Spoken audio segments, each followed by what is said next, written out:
Hello and welcome. Today I'm going to talk about the mix console, the mixer in Cubase, various ways you can see it, and then show you a little bit of how to use automation within the mix console, which is of course a major feature of Cubase and frankly all digital audio workstations.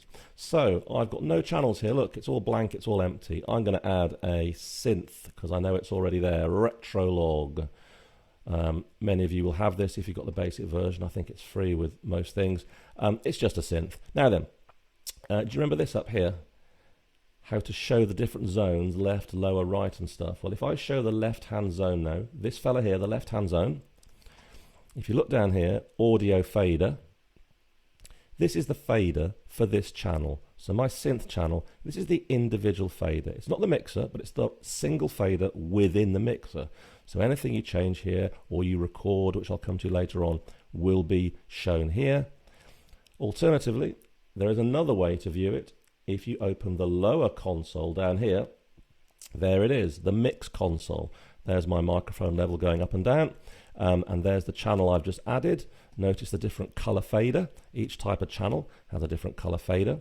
So here's your editor, various other bits and extra fun toys that are down here. But this is your mix console. So that's one way you can look at it. It's quite compact though. So notice here, by the way, inserts and the other options to see other bits and pieces of your mix console is there. That's quite compact. Often people want to use the full-blown proper mixing desk and maybe put it on a second screen, that kind of thing. That's what I do here. So the shortcut to find the proper big mixer, the mix console, is F3. That's function 3, F3. There is my mixer. There's my mic going up and down. There's all my inserts, all that kind of stuff. Another time, I'll deal with these in more detail. And I'm now going to shut my console. I could use the X, or of course I could use the shortcut, which is Alt F4, which if you don't know, Alt F4 shuts a window in a Windows machine. Now then, what am I going to do next? I'm going to put some audio in just to show you. So this is called the audio pool. I'm not worried about this now for this session. It's just what I'm using to get audio into my little demo here. I want those on different tracks. Here's the audio that I prepared earlier. Let me just move this around a little bit. You'll see why in just a second. There are my 4 little audio tracks. There they go. Let's put them one after another like that. Then if I go back to my mixer by hitting F3, there we go. Look, there are my tracks. There are my 4 audio tracks. They've appeared. Everything defaults to 0 dB on the fader.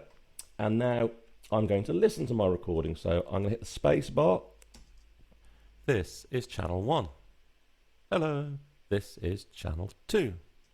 And this one is channel 3. And then channel 4. So that was just to show you the sound moving from one channel to the other. Now then, let's do what most people like to do, the fun bit, which is let's do a bit of editing using what's called automation. So here's my mixer again. Now automation, this R and this W down here on every channel, read automation and write automation. So I'm going to write some automation. And by the way, automation does anything. So everything you operate in Cubase, you can basically record.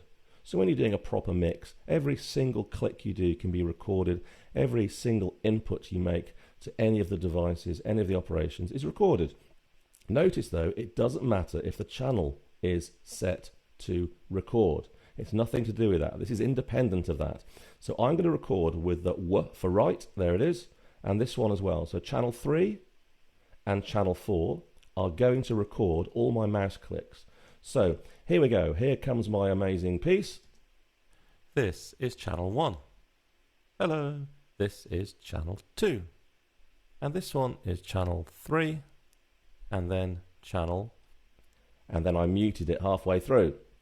So I'm now going to hit my space bar to stop my Cubase playing. Now I'm going to tell it to read the automation. I don't want to write. If I leave the write on, it'll just keep recording more and more information. So I'm turning off and I'm telling it now to write. No, I'm not. I'm telling it to read the automation. So the green light is lit. Here we go. I'm back to the beginning. And now I'm not touching anything. This is doing it itself. Here it comes. This is channel 1. Hello, This is channel 2. And this one is channel 3. And then channel.